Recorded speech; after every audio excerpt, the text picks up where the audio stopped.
Olá, iniciando o nosso curso de Macroeconomia 2, a gente, antes de iniciar o curso, é importante a gente entender qual é a temática do curso de Macroeconomia 2, né? Fundamentalmente, o que a gente vai fazer é trabalhar com grande parte do conhecimento ah, que nós desenvolvemos no curso de Macroeconomia 1. Por quê? Porque no curso de Macro 2, a gente vai utilizar um modelo de análise macroeconômica, em que a gente vai estar trabalhando com gráficos e utilizar esses gráficos para conseguir entender as mudanças que ocorrem numa economia ao longo do tempo. Então, como a gente já teve oportunidade de trabalhar no curso de Macro 1, ou seja, a gente tinha como objetivo analisar as variações que você tem na economia durante um determinado período de tempo. Então, aqui a gente tem, né, a variação do PIB brasileiro entre 2007 e 2018. Né? Então, aqui o que a gente tem, e a gente pode observar, que ao longo desse tempo você tem variações, né, no nível de atividade econômica, e essas variações no nível de atividade econômica a gente observa pelas mudanças que a gente vê no gráfico do PIB. É, no curso de macroeconomia, a gente trabalhou do ponto de vista teórico, a gente não utilizou gráficos, a gente não utilizou nenhum modelo de análise macroeconômica. Agora, mas ele foi fundamental por quê? Porque a partir do momento que a gente começar a discutir o modelo, a maior parte dos conceitos a gente já pôde trabalhar no curso anterior. Né? Então, a gente vai fazer uma aplicação utilizando um modelo de análise macroeconômica, como eu já disse, é um modelo de demanda agregada e oferta agregada. Agora, eu acho fundamental, antes de iniciar propriamente a discussão do modelo, a gente lembrar alguns aspectos, né, que são fundamentais, que vão ser fundamentais para a gente entender a aplicação do modelo e a lógica do modelo. É, é fundamental a gente retomar uma análise, uma informação com a qual a gente trabalhou durante boa parte do curso de macroeconomia, que é a gente estava trabalhando com um modelo, né, o chamado modelo de despesa agregada, e esse modelo parte do pressuposto de que existe capacidade ociosa na economia e o crescimento econômico depende do nível de despesa agregada. Então, existe capacidade ociosa, existe capacidade de produção. Em função disso, essa capacidade de produção é utilizada e aí você tem aumento da produção e do emprego quando você aumenta o nível de demanda dessa economia. Então, o nível da atividade econômica, né, depende do nível de demanda. E isso ocorre por quê? Porque existindo capacidade ociosa, se ocorre aumento de demanda, esse aumento de demanda vai fazer com que o setor produtivo vá reagir utilizando a capacidade disponível. E aí, em função disso, você tem o crescimento da economia. Então, o crescimento da economia vai depender fundamentalmente do nível de gasto dessa economia. Né? E como a gente discutiu, o nível de gasto da economia, o nível de demanda dessa economia, depende dos chamados agregados econômicos, ou seja, o PIB é o maior agregado econômico e a gente vai para poder entender o comportamento do PIB de uma economia, a gente vai entender esse comportamento em função das mudanças que ocorrem no agregado econômico despesa ou demanda. Essa demanda é composta pelos seguintes agregados econômicos, ou seja, a demanda agregada seria o maior nível de agregação dos valores, né, dos gastos que a gente tem na economia, e aí o que a gente tem de fazer agora é identificar cada um dos agregados que compõem a demanda agregada, né, e entender o papel de cada um na atividade econômica. Por quê? Porque no nosso modelo, com o qual a gente já vinha trabalhando, mas a gente trabalhou de forma teórica, sem nenhum tipo de, sem nenhum tipo de modelo, né, macroeconômico como a gente vai estar utilizando agora. Então, mas é importante a gente retomar, porque o modelo macroeconômico, a operacionalização do modelo com o qual a gente vai trabalhar, depende do entendimento de alguns conceitos que foram trabalhados anteriormente, né?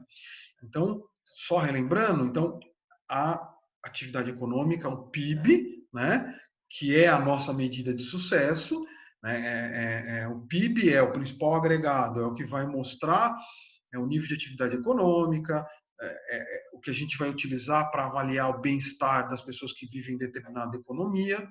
Então, esse PIB, de acordo com o nosso modelo, né, ele depende do nível de despesa, de demanda agregada. Essa demanda agregada, né, ela é resultado da soma, né, de agregados econômicos de consumo. E quais são esses agregados? São o consumo, né, como a gente pode ver aqui, são o consumo, o investimento, o gasto público e as exportações líquidas, que são exportações menos importações, que pode aparecer como esse XN aqui, ou também pode aparecer como X menos M, que seriam X das exportações e o M das importações. Então, o PIB, utilizando o modelo de despesa agregada, ele vai depender do consumo, do investimento, dos gastos públicos e das exportações menos importações. Então, o que a gente vai fazer agora? A gente vai relembrar, né, a gente vai retomar a análise de cada um desses determinantes, né, da demanda agregada, consumo, investimento, gasto público e exportações líquidas, e analisar os determinantes desses agregados. Ou seja, a gente tem esses 4 tipos de consumo, né, de despesa, que somando-se possibilita a gente encontrar o nível de despesa agregada que vai determinar o PIB dessa economia.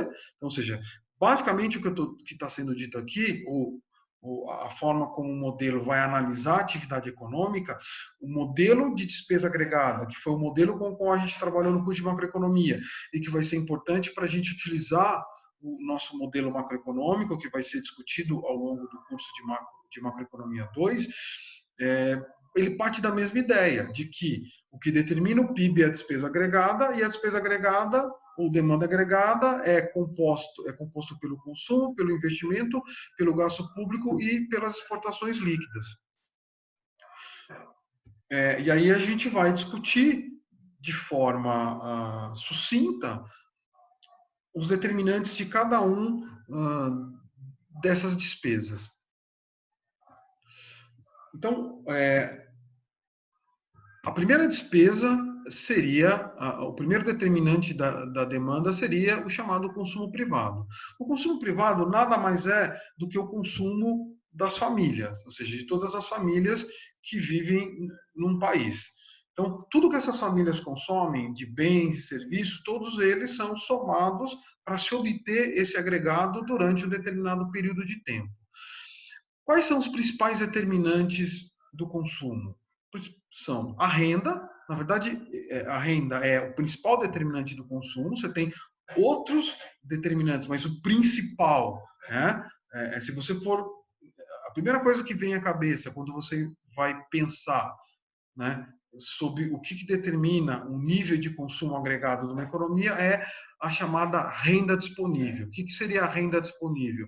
É aquela renda, é a renda do consumidor que sobra depois do pagamento dos impostos.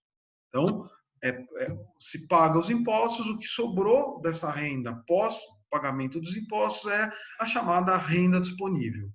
Como a gente pode ver aqui, isso aqui é um gráfico que mostra o consumo, o nível de consumo e o nível de renda disponível. né? O que a gente vê?